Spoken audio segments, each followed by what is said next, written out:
What are the responsibilities of the next U.S. president? They're huge. Protect the American people, promote their prosperity, preserve America's global leadership.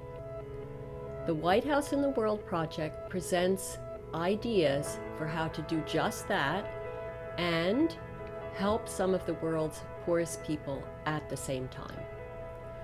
I'm Nancy Birdsall, and I'm the president of the Center for Global Development. We believe that by working to create stable, prosperous economies and accountable governments in developing countries, America can also address threats to its own security, maintain its global leadership, and improve the livelihoods of American citizens. It's a triple win. The right thing to do for the world's poor, a sound investment in America's long-term prosperity, and an investment in America's own security. And here in America, there's agreement on that triple win across our political divide. The right development policy is crucially important as forward defense of U.S. interests. And it's much cheaper to prevent conflict by investing in development than it is to deal with conflict when it comes in the wake of failed policies. Well, if you look at the problems we face around the world today, it is quite clear that development and humanitarian engagement done effectively in a modern and results-oriented way is absolutely critical to our own prosperity and national security. When other countries move from being poor to becoming middle class and democratic, respecting human rights, they become our allies and partners as equals. So by helping the world, we help ourselves. For too long, America's development policies have been narrowly focused on aid. But remember, development does not equal aid. Aid is important, but in this interconnected and interdependent world, U.S. development policies must go beyond aid to include policies on trade, migration, investment, climate, security, technology transfer, all of the policies that affect the way the rules of the game in a global system actually work. That's why for most of the last year, we've been working on a whole raft of practical, concrete proposals across a wide range of policy areas that are, as it turns out, surprisingly low cost or even zero cost for American taxpayers. Now we are delighted to present to you the White House and the world, practical proposals on global development for the next U.S. president.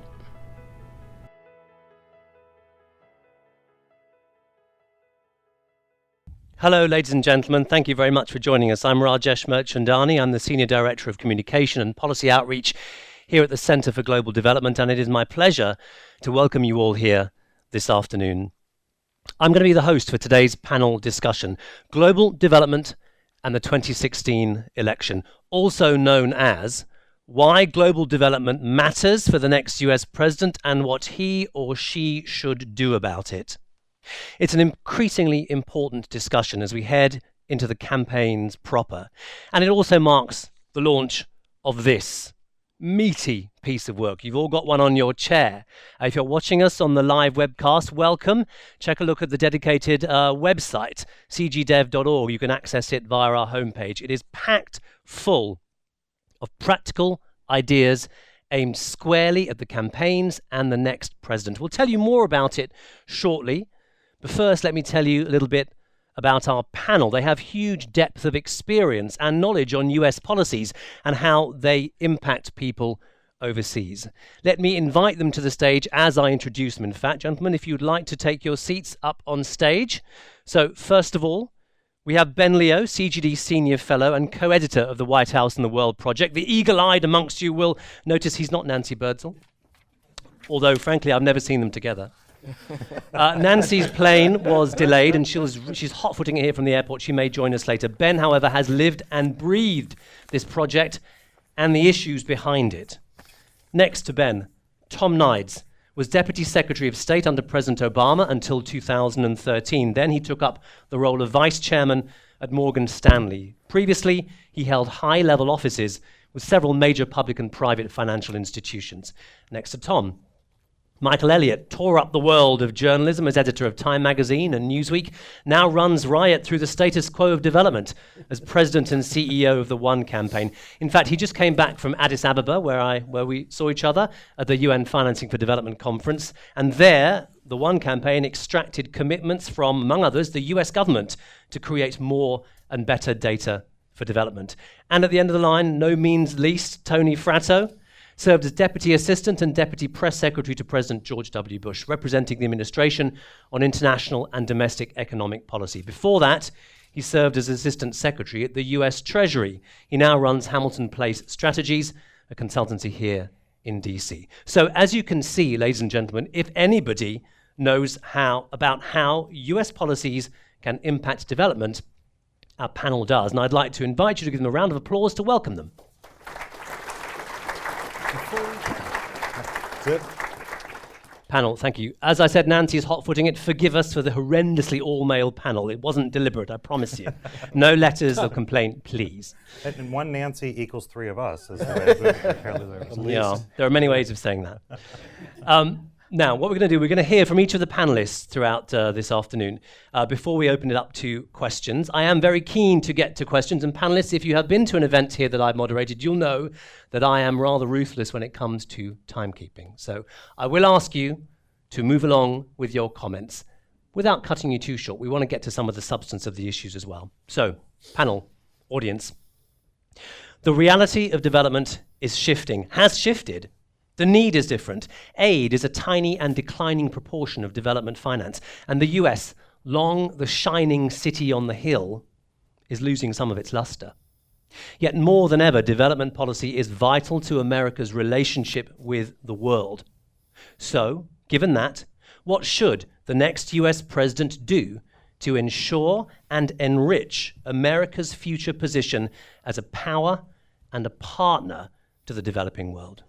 Let's get some thoughts on this issue. Ben Leal, we'll go to you first of all. Co-author of the White House and the World project.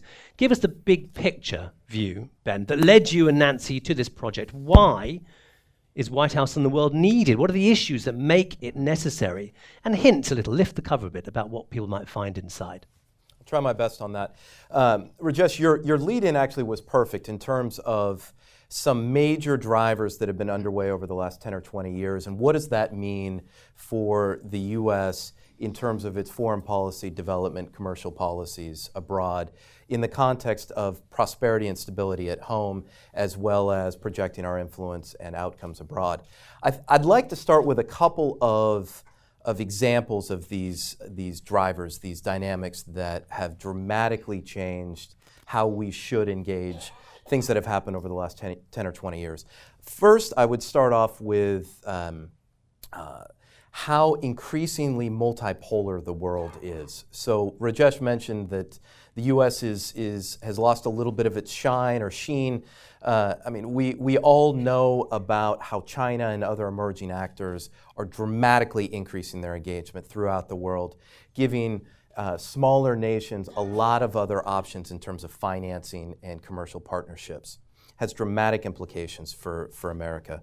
Second is how private investment and remittance flows now dramatically dwarf foreign aid, which again has significant implications. This is particularly the case when you compare that contrast to 50 or 60 years ago when USAID was originally established. Third is how domestic resources within developing countries have increased exponentially. If you think of sub-Saharan Africa alone, it's increased fourfold the domestic tax revenues since 2000. That means there's a lot more resources within these countries to address development objectives. And then lastly, I think we're going to hear a little bit more about this, is the U.S. economy and the workforce are increasingly dependent upon developing country markets. If you look at exports to developing countries, it's about $600 billion a year now, which is larger than Europe, Japan, and Europe combined So the poor countries of 20, 30 years ago are now major markets. We need to be thinking about who the next major markets are. Despite these very significant changes in trends, the U.S. government's approach to development policies has, as the video alluded to, remained largely focused on foreign aid as the key driver for global prosperity and stability, and facilitating or supporting more democratic and stable countries. We need to significantly expand the emphasis on a range of tools, and that's what this White House in the World project is all about in terms of harnessing America's greatest strengths, $17 trillion economy, strong history of entrepreneurship, deep capital markets, innovation, relatively open trade and investment policies. Harnessing all of those strengths in a comprehensive and thoughtful way that promotes our objectives both abroad and at home. So some things that are in there: trade, investment, migration, energy policies, global health. There's a broad category within here, as well as a series of reforms that would make U.S. development institutions and policies and programs fit for purpose in this ever-changing environment that we find ourselves in. Ben Leo, thank you very much indeed. So, developing countries, what do they need? They don't need aid, they need jobs, they need opportunities. Tom Nides, that has foreign policy implications. You've spent decades in the foreign policy world and in the private sector. What is the foreign policy case for a robust US development apparatus and the business case? If you could talk about that for a couple of minutes, Tom, I'd be grateful. Well, first of all, if you lose your job in your current job, you could be a commentator of some sort. You're really good at this. You got the whole. That's why I lost the last. You got the whole shtick going back and forth. Let me make a couple of points. First of all, the work you all do here, Nancy and I had a very strong working relationship, and when we were trying to not only defend our budget, but trying to emphasize the need for additional resources, you guys were always at the forefront. So I, certainly from a policy perspective, I appreciate the work you've done here because it's intellectually based, it's got real substance behind it, and it's enormously effective. So thank you for all the work you all have done. Listen, from my perspective, and I've got some of my former colleagues from the State Department here and a lot of people who know way more about this than I do, but the reality of this is the one lesson that I learned when I was at the State Department, and I think it's a lesson for all of us, is programs that have a direct numerical and ability to track results are the most effective for our foreign policy. One thing I learned quickly is these countries do not just want aid. In fact, they're embarrassed in many cases to accept actual aid. And programs such as PEPFAR, which Tony and the Bush administration were at the forefront of it, the idea that you had programs that were basically data-driven and effective. Programs like the MCC, which in my view were not in fact direct aid programs. They were in fact real development programs that my friend Dana Hyde runs, who worked with me at the State Department. Those programs were real substantive programs where countries, when you came in and said, listen, we're going to do a pact with you. You do these 5 things and we'll do these 5 things. And it was basically market-based results. And those are things what countries accept and want. Pakistan, we spent a lot of time, hundreds of hours in the Situation Room talking about how we were going to deliver the aid that we promised the Pakistanis. And I had hundreds of conversations with the foreign minister and the finance minister and the prime minister saying, we don't want those checks. We want to figure out a way to basically stand it on. Give us big, large, help us develop large energy projects that we then can take care of ourselves. The thing that we created was the Pakistan Investment Fund, which was a direct fund using private sector and government monies to help work on SMEs. Same thing with the Egypt Enterprise Fund that we also created. Again, my point was, the lesson that I learned was the giving of checks, although obviously important, on civil society, on rule of law, on obviously programs that are feeding people and educating people, are very important. But the recipients want to have ways for them to develop themselves beyond the traditional aid. And I think the work you guys are doing, the work the State Department is doing, the work that Raj Shah did at USAID have moving us slowly, but more closely to market-based results that have real benefits the long-term, not only the way we as the United States think of our development dollars, but as the recipients of those dollars and how they appreciate and receive those monies. Absolutely. Tom Knight, thank you very much. Tony Fratto, let's be honest about this. I know this might sound horrific to a lot of you in this room. The next president is not going to get elected because of their foreign policy stance or their development stance. Well, we're not sure about that. Well, No, I'm just kidding. True. I was just joking. we can all hope. Yeah.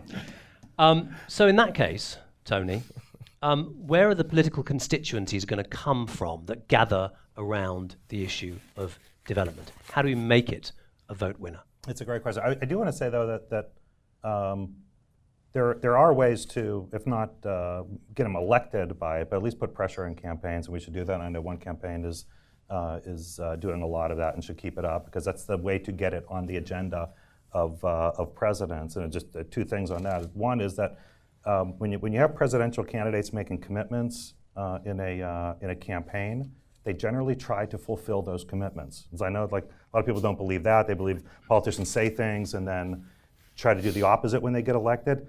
It's not true. We've looked at this issue by issue. They actually try to do the things that they campaign on. So get them to make those commitments now if you're in the advocacy business. The second thing is that, and it's one of the reasons why I love the fact that this report is branded as entitled as the White House and the World. And it's not to diminish all of the agencies who do amazing work. I'm a Treasury guy, Ben's a Treasury guy, Tom's a State Department guy. None of the accomplishments in development, whether it's official or private sector, happens without leadership from the White House. AGOA doesn't get done without leadership from the White House. PEPFAR, MCC, Feed the Future, Power Africa, none of them get done unless the White House is fully committed to take them up and put political capital behind it, go fight for it, do initiatives, use the bully pulpit to get it done. So the White House and the president in particular are so important to whatever we decide, and they decide the focus of the development agenda ought to be, that we have to focus on the White House and give them the best ideas and guidance.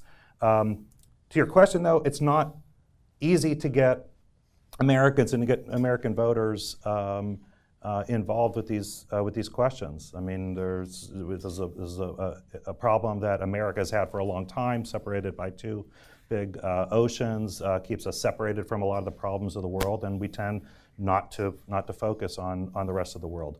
That we have to think of that as a solvable problem. And I remember being at a dinner with Lindsey Graham once, having the same conversation about how do we get people engaged, and somebody said, well, should we make the national security argument? I said, yeah, definitely make the national security argument. How about the China argument? Should we make the China argument? Yeah, definitely make the China argument. How about evangelicals and Christians are really involved in yeah, definitely go talk to evangelicals and Christians too. What about just the self-interest argument, the economic argument that these countries develop and we can trade with them? What about that argument? Yeah, go make that argument too. The point is, there's no one argument you can make to try to generate the involvement and interest in constituencies here in the United States. You have to make all of them and look for them, and I think that there are opportunities. There are opportunities to do that.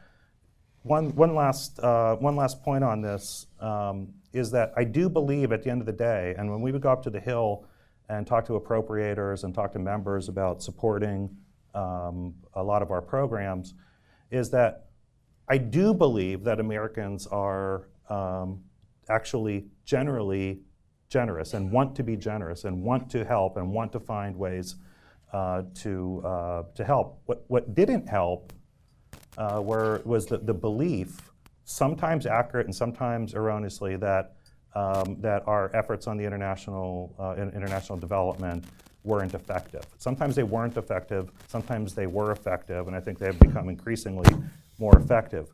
Effectiveness matters, and if you can show it, if you can measure it, then and you could show that money isn't being wasted, that the effort isn't being wasted, I think Americans will tend to want to be more generous than not, and that's what I'd like to see a lot more energy to.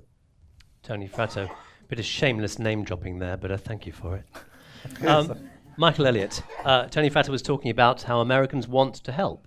That brings to mind the moral imperative of development. The One campaign has been at the forefront of that, trying to focus successive administrations, agendas and minds on development by making the moral case. We've heard the economic, the national security, the foreign policy case. Why don't you lay out for us, why should the average American voter in 2016 care about development? Well, thank you, Rajesh. And as you said earlier, we were in Ethiopia together last week. In fact, I flew in this morning from Johannesburg on the brutal Johannesburg, Dhaka, Washington run. So if I talk more gibberish than usual in 5 minutes' time, it's because I'm still slightly spacey. Picking up, in answer to your question, Rajesh, the points that Tony made, we will make any argument at the One campaign for support, political support for programs that save and improve lives. We'll make the economic argument, we'll make the business argument, we'll make the foreign policy argument, we'll make the protecting it forward argument that Larry made in the video. We'll make them all.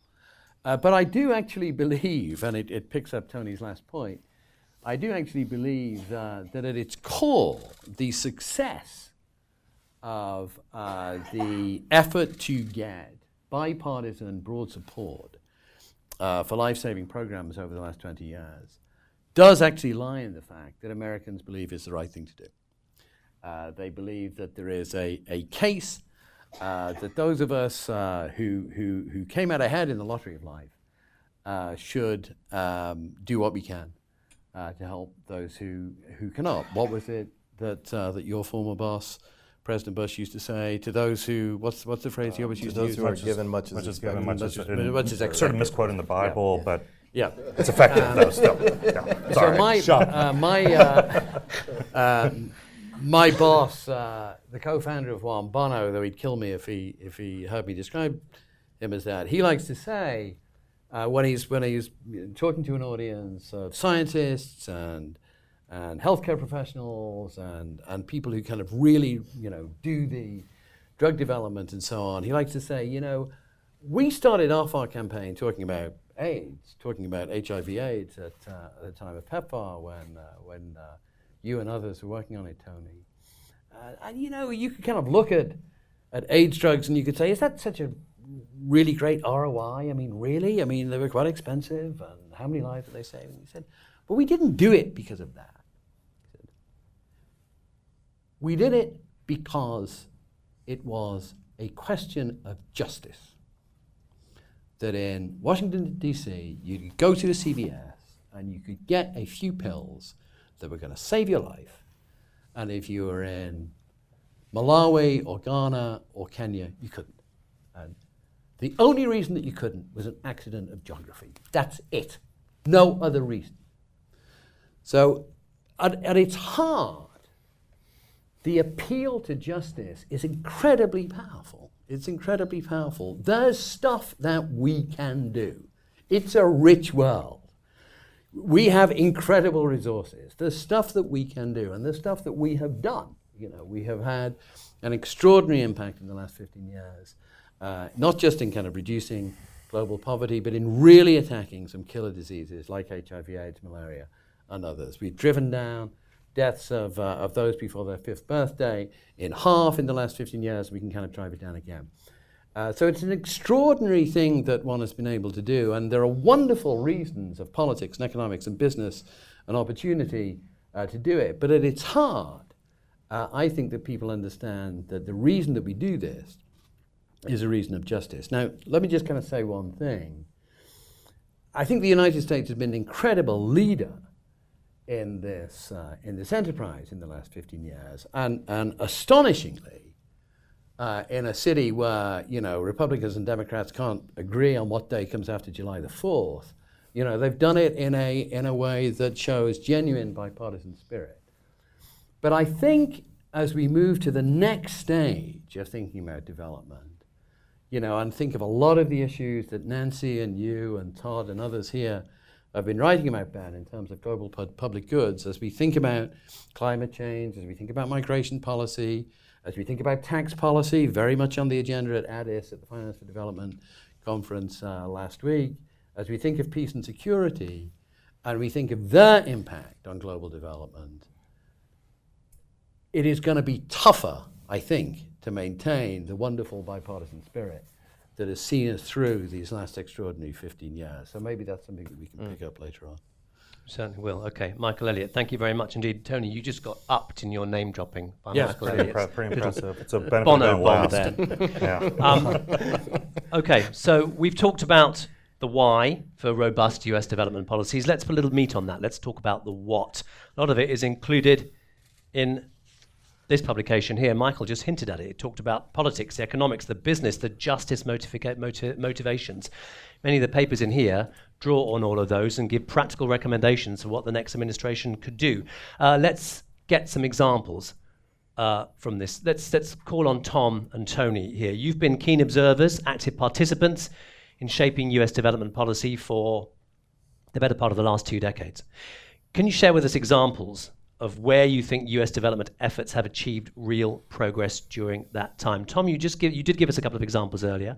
I'm wondering if there are others you can think of, and the same to you, Tony. Well, when I was just talking to Hillary Clinton on the way here, no, I'm just kidding. I was trying to fit in. Okay? I was just trying to fit in. Hold on, let me just text her and see if that's true. Just trying to fit in. Listen, I think there is, and I think this is what these guys have said, which I think is imperative. Where we've been successful as from the State Department and USAID is when we're able to formulate bipartisan solutions. I mean, aid has been, and I really honestly give President Bush an enormous amount of credit for this. I think we are grabbing onto the model with Feed the Future, Power Africa, some of the activities that I think Raj was doing at USAID on really technology build and trying to invest in schools for new technology and try to get new innovation going. So I think where we have been successful as at least for the Democrats, is in many ways continuing on some of the things that they did on PEPFAR. We could have easily drifted from PEPFAR. There was a lot of pressure on to spend some of the money that PEPFAR had to use other programs. I think the MCC program, which I think is something I know Secretary Clinton embraced, and I know John Kerry continues to embrace, are market-based approaches. So I think where we have been successful is when we think about development, not as a Democratic issue or a Republican issue, but as a foreign policy issue.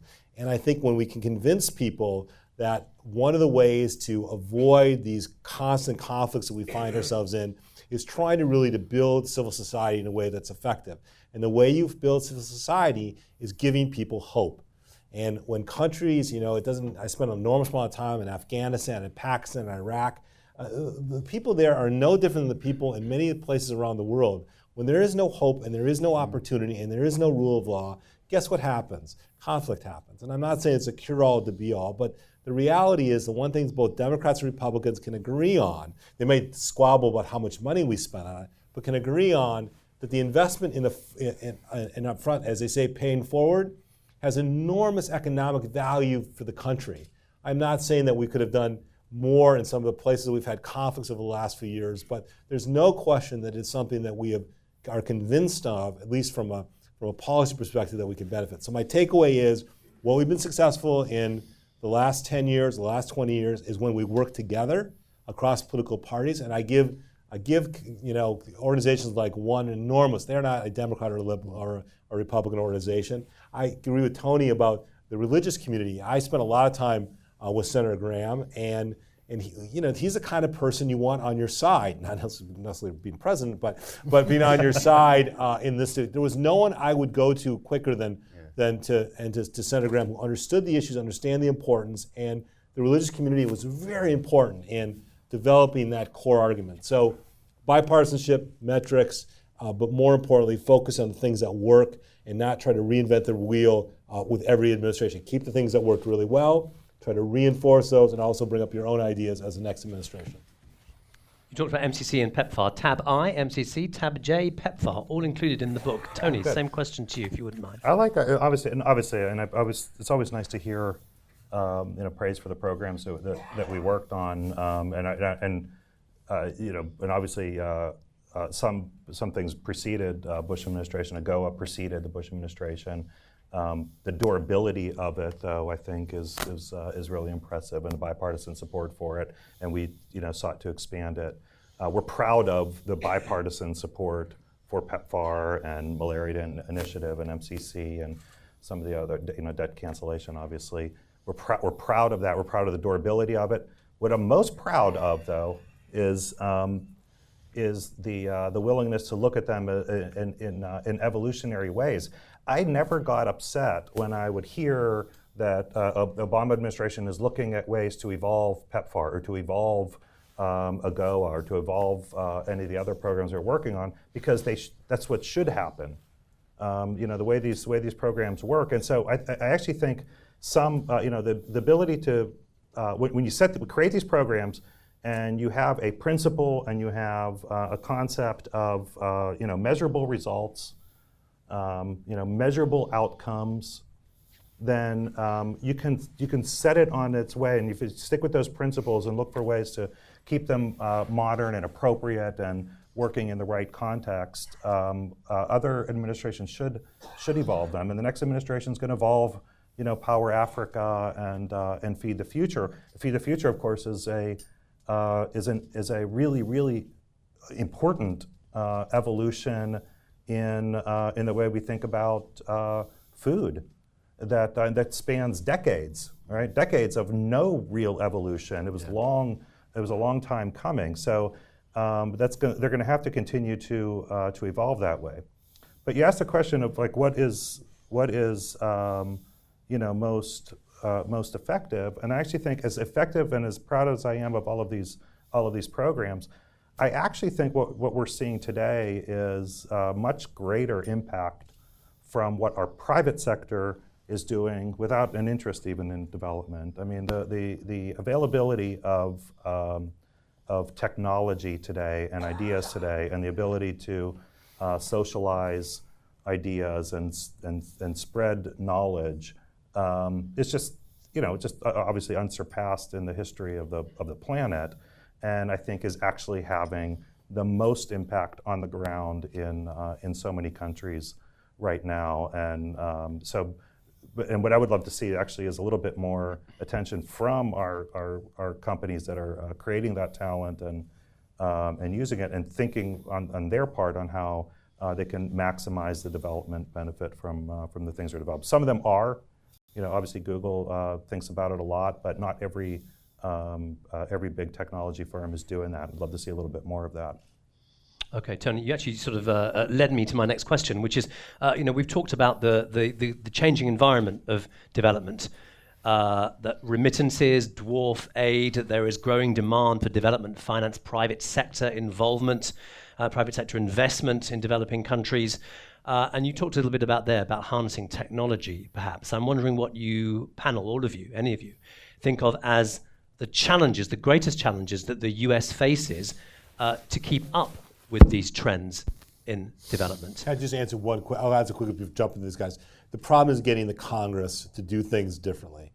I don't mean that disrespectfully, but when we try to convince them to invest in enterprise funds, we did enterprise funds right after the Cold War, and some were quite successful, some weren't. But to try to convince them to think out of the box, because you have to go to the appropriators, you have to go to the authorizers, you have to do all the, to get things done. And the reality is, when you have one way of doing things, the constraints on the administration and the development agency to do things differently is very difficult. And again, it's not just the Congress. I don't mean to be disrespectful, but getting people to think differently. Development needs to be thought in a different way. We're now in the 21st century. We have to do development in the 21st century. We're not in a 20th century way, and that's a big impediment on getting things done. Okay, I know Ben wants to jump in, but don't think of it as disrespectful. Think of it as disruptive. That's what we like here at CGD. You talked about the problem of getting Congress to agree. Give me a solution. How do we get them to agree on these issues? What can you come up with? Well, let these guys. I don't want to talk. Listen. Let's be clear. It is not so much. It is you need to educate with what people want is what these guys do, which is show real, tangible numerical targets. I used to say you are what you track. If you can't track it, don't come into my office, okay? If you can't show results, one of the benefits of PEPFAR was they could show the use of what they were doing vis-a-vis HIV and the providing of the drugs and the cost of drugs coming down in a way it was tangible for members of Congress to understand it. It's up to the executive branch and those who have been involved in development to be very tangible and act and think like, not always think like business people, but think about this in very clear statistical numerical targets which they will then react to. And actually, and not just even those inputs, right? But counting actual lives Totally. saved, right? That's, I mean, but by one by one, you can count the number of actual lives saved, and that's just really, really powerful. Penlia. I'd pick. Go ahead, Tony, and then I'll come in Just one behind last you. thing on that. I don't want to rule out or disregard the sort of self-interest kind of stuff too, right? There is a lot of self-interest in some of these programs, and a lot of it is exhibited on the Hill, and we see that. Our contributions to global food and nutrition, right? I mean, that's about as durable as you can possibly get because it is a supremely powerful political coalition invested in that program, and it includes urban members and farm country or rural members of Congress, and it's really durable, but it's invested in the way we do food today, and it is self-interested. Yeah. But you try to reform it, and you have to ask yourself, do you want to reform it and break apart that really durable coalition of support for the program? And that's an open question. Penlia. I'd pick up on a couple of the previous comments, and in particular, Tony's comment about the evolutionary approach to development by successive administrations. I think one of the key opportunities for whoever comes next is to focus on development finance. You talked about development finance. So there's an overriding desire for investment in these countries. Tom mentioned that. And if you look at different developing regions, overwhelmingly people cite the economic opportunities as their most important concern. So it's almost 70% of people in sub-Saharan Africa. What are our tools to actually promote that? Sometimes aid-based programs are able to have a strong impact on that. Tony's talked a little bit about Feed the Future, which is basically about livelihoods. But oftentimes, the best tool is private sector, U.S. investment, capital, and know-how.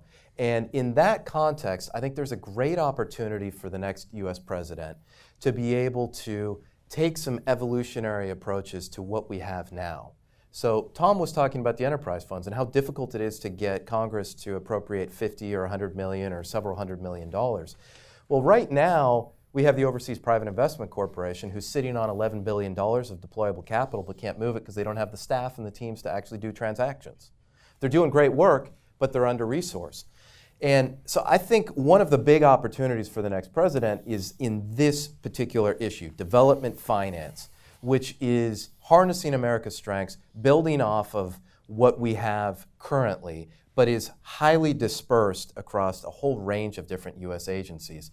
If you took OPIC as the cornerstone and brought in a series of other tools that are out there but are spread right now, you could have a massive impact. And at the same time, have it be budget neutral or budget positive, which I think you're talking about how do you sell it to Congress.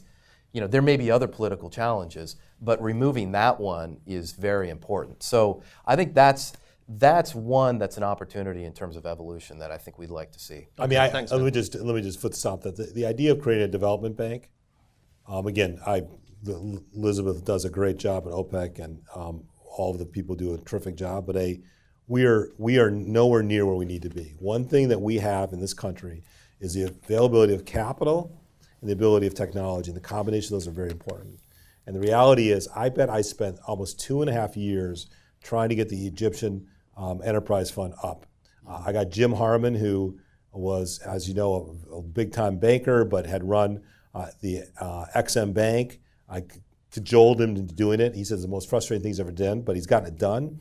They are now using those monies to invest in SMEs and buy a bank, and use that as a multiplier. You would have thought within the Egyptian government that we had just given them $5 billion, how excited they were about this enterprise fund. Again, it's market-based approach. It's more assistance than aid, and it has enormous impact on the way we think about development. So a larger frame of a development bank that we could create that will use all of the tools that we have is certainly an idea worthy of the next president to be focused on.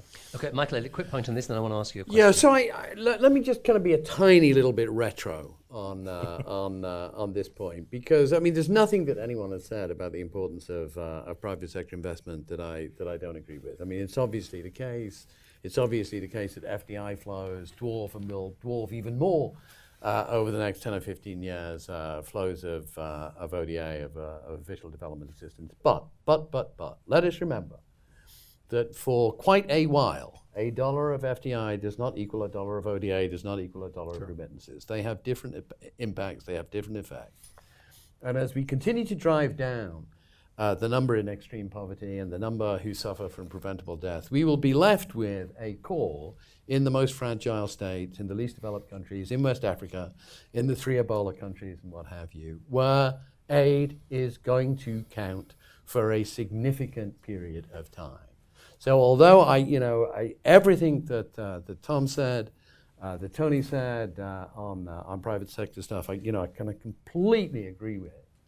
But we do have to remember that the case for traditional ODA, which we still have to make every year, and it's tough every year, is a case that is worth making, because in the toughest cases, it's still going to be really important. I think that's a really important point to make. Just hammer home the point that for the poorest, the most vulnerable states and communities, aid is still very important. No one here is denying that.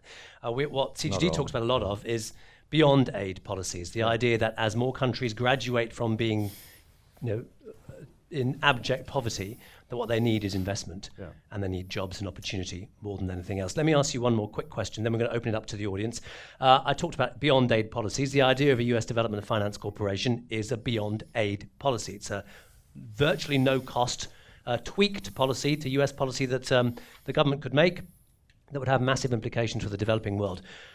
Give me another example of a beyond aid policy you'd like to see the next administration implement. Well, I think there are a number, and I think the problem is, as I said in my opening remarks, is that none of them have a guarantee of having the same sort of bipartisan support as the traditional programs that we've done for the last 20 years have. There are people who work as Michael Tremens, who works at CGD, would say that a really hard look at migration policy. I mean, good God, look at what's happening in the Mediterranean now, is something that we should factor into the development debate. Climate change. Plainly, we need to factor into the development debate, if only to make sure, let me get this on the record, that any funds that go into mitigating and adapting climate change do not come at the expense of funds which are there for traditional development programs.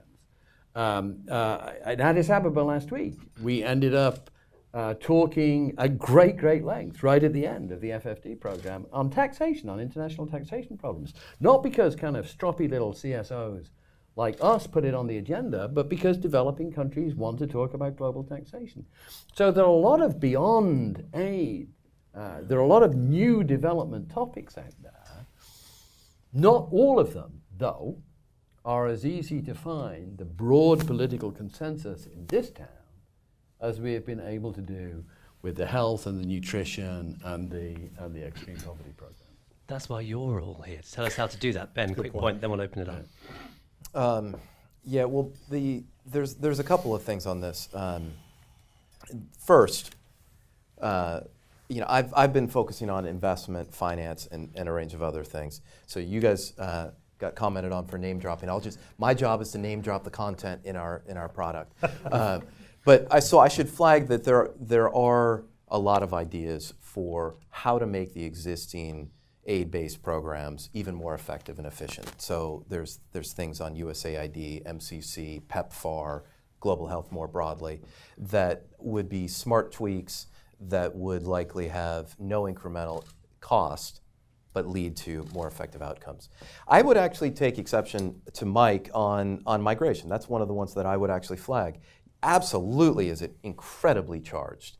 And the research shows that it is one of the most potent impacts, has is one of the most potent tools for promoting prosperity for significant portions of society. And there's opportunities for win-win arrangements. For example, a bilateral U.S.-Mexico agreement for temporary labor. I think there could be an opportunity for something like that. And if you're thinking of ROI, that's going to have a bigger impact than just about anything else that we talked about in terms of what's going to happen back at home. There's a couple of other ideas that are related to migration as well that I think should be part of the debate. It may be challenging to get there in the end, but in terms of the potential impact, it is definitely worthy of having that debate. Tab B in your books here is about migration. Have a read of it, exactly what Ben was talking about. Panelists, thank you for the moment. We're going to get some questions from the audience. We have a couple of colleagues here with microphones. I know there are a couple of people who indicated they wanted to ask a question already. Let's start with them and then open up more generally. Ma'am, I think you in the front row, Dana? Yeah. The microphone's coming. Please stand up, tell us who you are, where you're from, and ask your question. I would ask you to make it a question as opposed to comments. Yes. On the previous speakers. Absolutely. Thank Thanks you. so much. Hi, my name is Dana Dreiter. I'm with the Bill and Melinda Gates Foundation. My question has actually changed, Ben, throughout the course of this conversation, which was really helpful. I'm wondering, so I heard a lot. I was going to ask about, what are the one or two things that you all would suggest a next administration not change, because I suspect a lot of the conversation going forward, not just with this panel, but with many other discussions to come, is going to be what's the hot new thing? What's the change agenda? But I think I heard you talk about that in a very helpful way, the bipartisan, the results, et cetera. And I guess maybe, Ben, this question is mostly for you or anybody who wants to address the development finance piece, because I hear you that the Beyond Aid policies are really important, but I'm wondering, how do you square that if you give that as a proposal to an incoming White House, knowing that they have stakeholders on the Hill, and with NGOs, with all kinds of other stakeholders who are very used to and interested in measurable results, things about talking about saving lives, how many lives saved. How do you kind of square the two and make something like a development finance bank easily sellable, for lack of a better word? So I would focus on a couple of things. I think first is how the world has changed. So that's why I actually started in at the very beginning in terms of what people's most pressing priorities are, what the gaps are, all these kinds of things. So if you think of a vehicle or a program that is the most relevant for our developing country partners, it is about attracting investment and helping these countries create jobs. Is that a little bit more challenging for domestic political constituencies here? Perhaps. It's definitely different. So I think the key that I would stress is it's not like the next administration should jettison all these effective, more traditional programs up until now. No, they should continue them, and they should make additional evolutionary tweaks to make them even more effective. But in this case, it's more about where are the gaps within our tools right now, which matter tremendously. And if you think about metrics, development finance institutions are actually collecting a lot of information. I've actually looked at what OPIC does on a regular basis, and it's quite comprehensive. It's just different metrics. How many jobs are going to be directly created by an investment? What are going to be the tax payments that go into a recipient or a developing country government that are going to finance a whole range of different things? What are the technology transfers? What are the demonstration effects? You can add additional metrics that could flesh some of that out, but it's a different set of metrics versus lives saved. It's more about a set of metrics focused on prosperity and opportunity and the ability to be able to make a contribution to broader families and communities as well that will come back to benefits for U.S. commercial entities as well. So I would just frame it differently. I mean, we have to be, to your point, we have to be careful here too, as much as I'm an advocate of market-based solutions, because we do have a level, remember, I used to say continually, 1% of the federal budget is spent from state and USAID. I mean, it's an insanely small amount. I mean, the UK is light years ahead of us, in my view, of how they think about development and how much they spend on aid and development banks and all the issues around that. And I've admired greatly what they've been able to pull off, even through unbelievably difficult budget constraints. So the reality is we have to be careful that people don't grab onto this as some idea that they can cut back on this traditional aid, to your point, which is because that those people will never be affected by a development bank. There are monies that we need to give directly for food and for shelter and education and for health that they'll never receive through as good a development bank as we could create. It's all the investments we do in SMEs. It could be years and years before that actually trickles down to the neediest of those individuals. So we have to be careful, but I completely agree. We have the resources in this country. Part of it is just getting them together. Part of it is trying to bring all of the disparate organizations together in a concrete, what the UK has done in many cases and how they actually funnel much of their attention. I mean, it's not perfect, but it's I think a little bit better than what we've done here, and I think we can learn a lesson from that as well. Okay, let's get another question from the audience down here. Just wait for the microphone, stand up, introduce yourself, and then ask away. And again, I would encourage you to keep it a question. I will do that, even though most of my questions have already been answered so much, so I have to do this on the fly. Michael Miller from the Kyle House Group. I also help run a group called the Consensus for Development Reform, which is a Republican group that focuses on building through reform with the idea that reformed and better performing foreign assistance will better serve our purposes and better serve those that we helped. My question is about one of the first facts we heard was that aid is not development. One of the second facts we heard was that the 150 count, or direct foreign assistance, is a declining portion of overall development finance. I would add a couple of other facts to that and then pose the question. One is we're seeing fewer and fewer countries will qualify, if you will, for the kind of aid we were discussing largely, which is a good news story. But also that humanitarian aid, things like PEPFAR, the President's Malaria Initiative and stuff like that, they're sort of an exception in that these humanitarian interventions do not, they are not guided by political considerations necessarily. They are focused in many cases on countries that oppose our interests in many other arenas. And if you look down the list of PEPFAR focused countries, it's not hard to see where those are. So with all these facts, it seems like what is, for the policymaker, this presents a real challenge, that what we can control and what the U.S. government does in terms of development is a smaller and smaller portion. So this challenge for policymakers is our government structured and built to adapt to that? And if not, how should it change? Who would you like to put on the spot? That's for everybody. Okay. Tony, would you like to start? Yeah, absolutely. I mean, it's a couple of things on that. I mean, well, first of all, I want to say, and if it wasn't clear from the beginning, first of all, I actually do think that that aid is development, is an important integral part of development. It's not the only part of it, and over time will become, I think, increasingly less important. But we're a long way away from that. I mean, a long way. I mean, not only do I continue to support aid, development assistance, I think we actually still need to see increases in development assistance in the near term. So I think it's critically important. That said, development agencies, aid agencies in particular, we'd love to see some of them ultimately, think about how to put themselves out of business, right? That's the goal of any agency, is to be successful to the point where you put yourself out of business. So that's not a bad thing. I just think we're a long way from there. I mean, there's long lead times on some of these countries.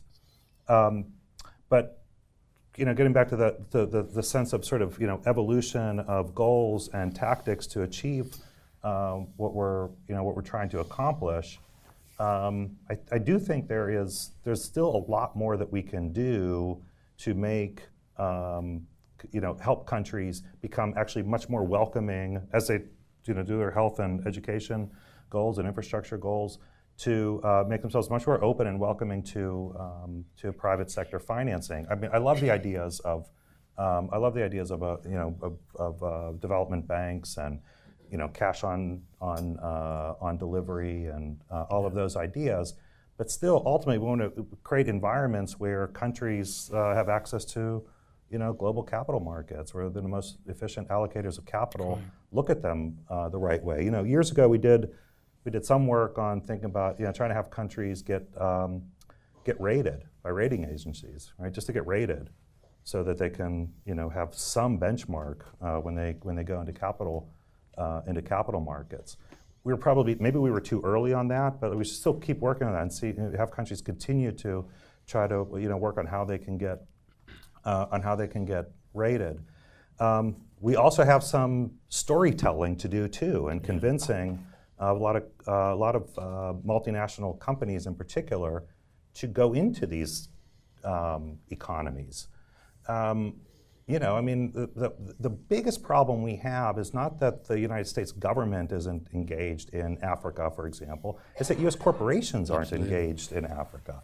It's shocking. You see French and certainly a lot of Chinese, Korean and other countries, German companies going into Africa, and for a lot of different reasons, and it's complex. But of a lot of different reasons, a lot of U.S. companies don't go in. They need to go in. And so when about a year and a half ago, GE said, Jeff Immelt said that they're going to be doing about $6 billion worth of business in Africa, and going up from there, it was like, everybody stopped and looked and said, wow, are we missing Africa now? Because if GE is in there at that scale, we better go take another look at it. And I think so we need to encourage more companies to go in and do that, and just get in there, take some risk, work with countries, help them understand what an inviting environment is.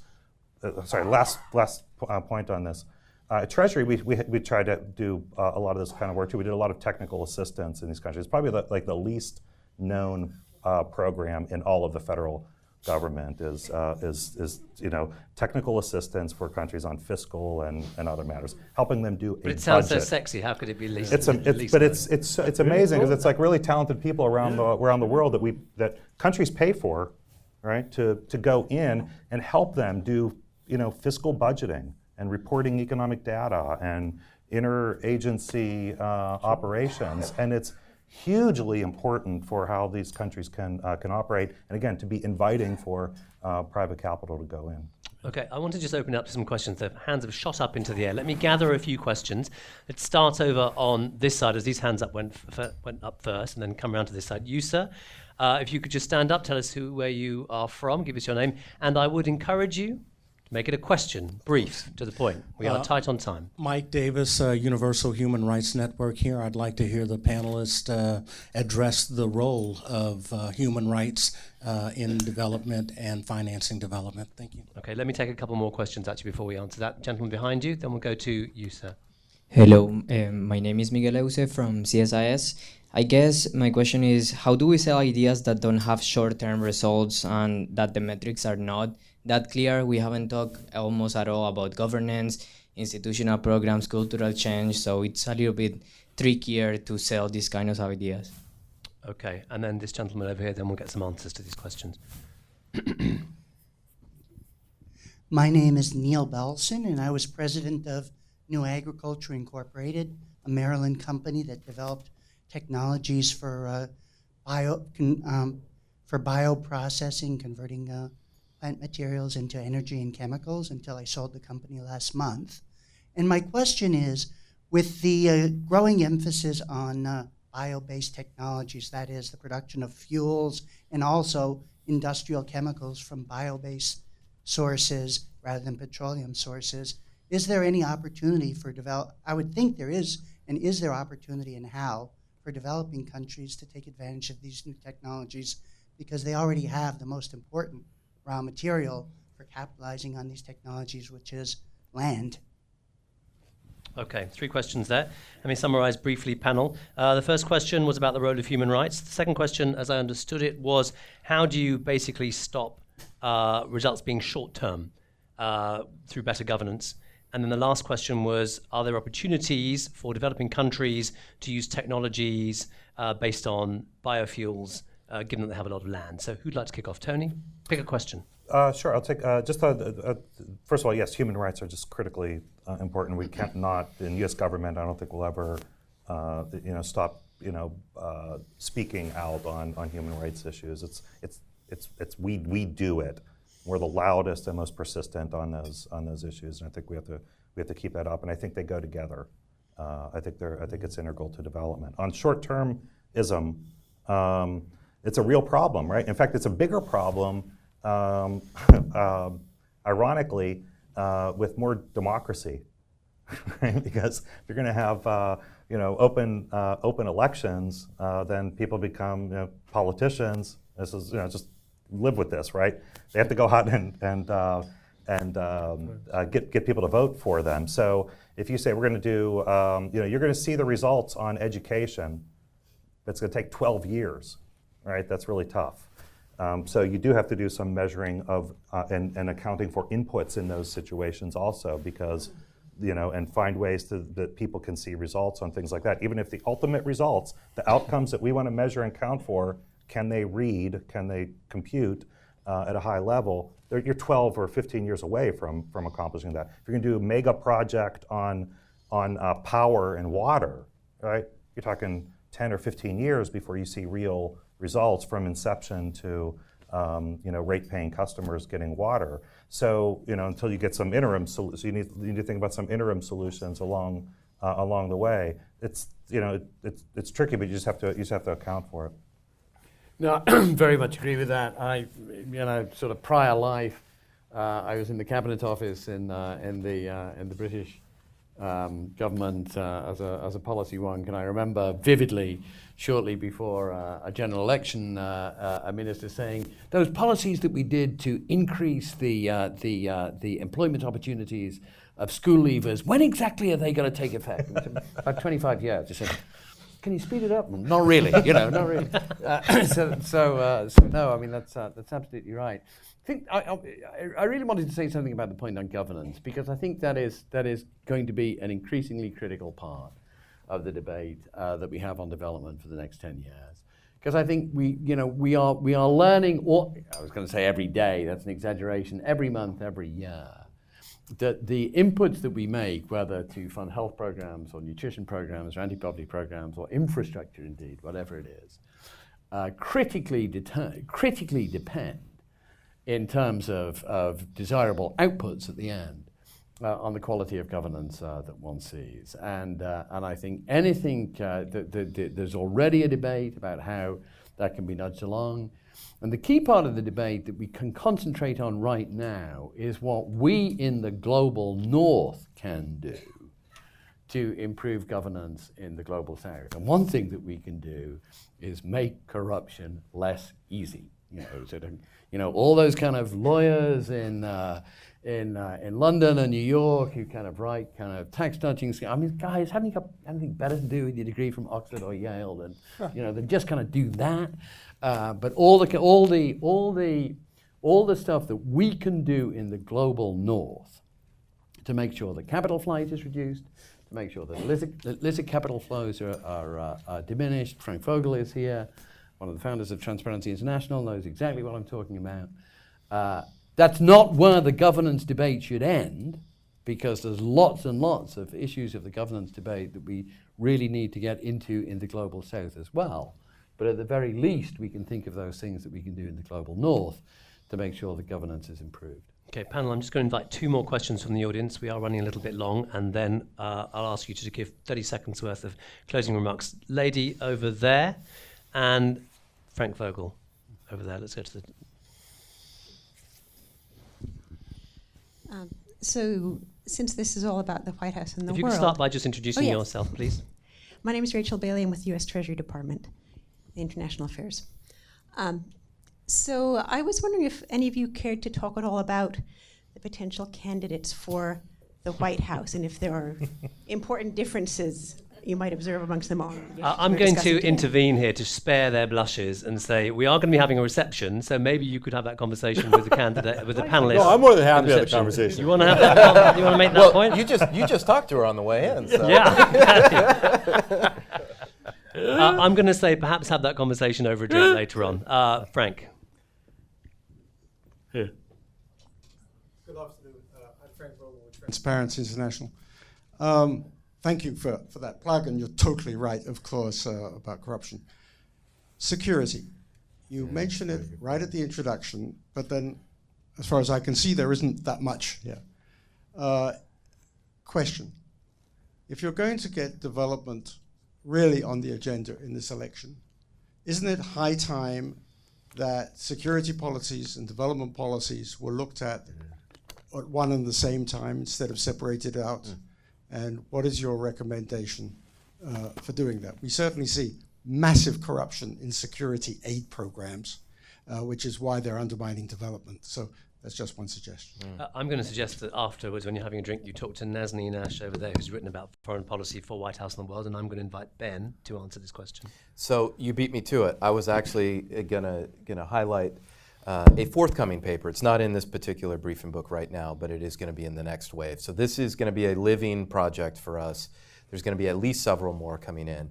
And what Nazanin does is look at exactly your question in terms of the nexus of development and security objectives and investments, and is there a better, more strategic way that would deliver greater U.S. outcomes? And so she has 2 or 3 ideas in there about how we could do a better job, specifically in the Middle East and North Africa, which is she has a lot of experience on as a policymaker in the past. So I would definitely seek her out afterwards and then look for the paper as it becomes available in a couple of weeks.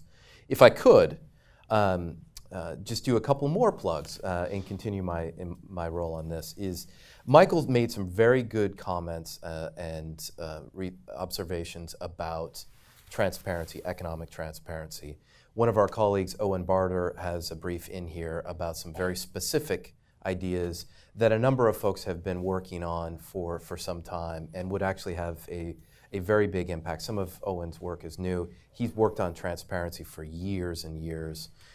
So there's some great ideas in there in terms of greater transparency for financial flows. Last thing I would say, I know Rajesh wants me to wrap it up. On the short-term outcomes or short-term metrics, I think one of the key things is something that Tony mentioned earlier, which is cash on delivery. So I think back to what some of my colleagues in the Bush administration did with Africa Education Initiative, which there were such strong concerns about, and Don actually I see in the audience probably worked on this when he was at the NSC, is there was such strong concerns about corruption that it led the program in USAID to focus on textbooks, teacher training, and girls' scholarships. All very good things, but they were inputs. They weren't directly tied to educational outcomes. If you shift towards cash on delivery, where the overarching objective of the relationship or any kind of program partnership is focused on educational outcomes, then that allows you to completely change the structure of the entire program. And you're still going to have that intertemporal challenge, but it does push back and mitigate against the natural inclination to move towards very demonstrable short-term input metrics. If you shifted more towards cash on delivery and those kinds of programs, I think it would be completely a game changer. Okay, thank you very much. We are running a little bit long, but it's so interesting. I didn't want to interrupt them. But I think, gentlemen, at this stage, I'm going to ask you just for 30 seconds of closing thoughts. Tom Nides, on what you've heard, give us a tip on how to sell development as a foreign policy and a business tool on the campaign trail. Well, let me not answer that question. I mean, but let me just. How did I know that was coming? The one thing that we did not really talk about very much, we really need to, as we think about development of the 21st century, is the legislative branch. Okay, because I think one of the concerns, as someone who was a practitioner who dealt with these massive budgets and these massive pipelines of assistance, the appropriations and the authorizing system is basically broken vis-a-vis assistance. And when you are, my team would sit here and we would joke about this, but we would have multiple years of money basically stacking up because we had the inability to spend the money because of the constraints that were put on us by the Hill. All well-intentioned, but what that causes is this massive constipation vis-a-vis how development dollars are spent. And then what that creates is this very much a risk-adverse tendency within policymakers because there's no advantage of getting it wrong, right? So ultimately what happens is you're doing development in really complicated places. And guess what? You're going to make mistakes. And guess what? There's going to be corruption. I hate to say it, but when you're giving away billions of dollars in Afghanistan, there is going to be some corruption. And ultimately what ends up happening is when you're going back to trying to assist people in places that need these dollars, you're talking about, in most cases, very unsophisticated countries and rule of law, which is a problem. So one of the problems that we need to do is we need to, as you're talking about these policy changes for the White House, we cannot let the legislative branch off the hook. And we have to continually try to examine what's wrong with the appropriations process, what we can do better on the authorizing process, how we can make sure these programs have justifiably understandable notions, that we don't create this kind of inability to do any kind of risk assessment within the development, because when that happens is you basically get really terrible results. You do the minimal amount of work, you don't get to the neediest of the people who need the money because you're fearing that those monies will be lost. So as much as I'd like to be able to go around the campaign trail, listen, ultimately development itself will not be the number one campaign issue. But when you can, I think the American people are in fact compassionate, and I do think people understand the development does equal security. And when you can make the argument, as multiple presidents have said, I used to joke about when I spent time in Afghanistan, and Petraeus would say, listen, I'm going to clear it, you got to hold it, okay? Holding it means, spending the money on rule of law, spending the money on assistance programs, doing the things you need to do. So there's a connectivity between security and development. American people need to understand that. You can talk about it. This election won't be decided on it, obviously, but we cannot walk away from it because it's important for our country and for the next president. Okay, thank you. I'm sure no one here is going to be walking away from that. Michael Elliott, though, how do you turn that idea that everyone wants to be thought of as good, how do you square that with political self-interest and turn it into votes for development policy? 30 seconds, please. Dead easy. Look, I think that all the evidence shows that when you make, it really does, I'm not just saying this, that when you make of the importance of supporting these programs, when you spell the facts out, when you explain, as Tom says, that it's 1% of the US budget going to everything, going to the whole of the 150 account, never mind just kind of slicing it into the aid program, not 18%, which is what people say. When you explain what it does, when you explain the lives that it saves, when you explain the way that it pays forward to protect our security, when you explain the way that it creates economic opportunities, people get it. People get it. It's not true. It's not true that you can, what was that line, that nobody ever went out of business by underestimating the sophistication of the American public? Not true. Fundamentally not true. Fundamentally not true. You explain this stuff, people get it. Okay. Tony Fratto, with your communications hat on, please. How do you communicate this stuff? What's the storytelling here? What are the messages on the campaign trail that are going to make candidates feel easy about talking about development? So no question, what Michael just said is absolutely true. And talking about actual results and actual good that our programs are doing, and presenting that to especially the presidential candidates. I would just say this. There are like 19 guys running for president on the Republican ticket, and they've got this. This program for the Republican primaries, and they got this program of almost like relegation, in like the English Premier League, right? You got to get like a certain amount of support in polls in order to get into the debates, and if you don't keep that support, you get relegated to, I don't know, maybe they do debates on Bravo or something if you don't get into the big debates, So what I'm saying is these guys are fighting over every last little bit of support that they can get. If you don't think 1% different support doesn't matter, you're wrong. So I would appeal to their intellect as much as you can with data and good messaging. I would appeal to their fears, whether it's national security or China. I would appeal to the better angels and on moral and ethical issues. they're pragmatically that we can do it, and maybe we should do it because we can do it and we can do it effectively, and some of that will accrue to us. And I would also just get out there and get loud and bang on drums and make noise and make yourself known and seen and show up at. There are 100 town hall meetings going on right now with some of these guys running around taking questions from people. Get up and ask them what their views are on these issues. Get there and ask them to make a commitment to continue these, the best of these programs. Get up and ask them to think about innovative ways, and you can do it. It's an open system, right? Let's get out there and do it, and sort of force them to take positions. Okay, Ben, you and me, CGD Roadshow, will be out there. We'll be doing it. Absolutely. Okay, Town hall finally. after town hall. Wrap up for us, Ben. What do you want people to take away from this book? Take it away, firstly. Yeah. What do you want them to take away from it? Yeah.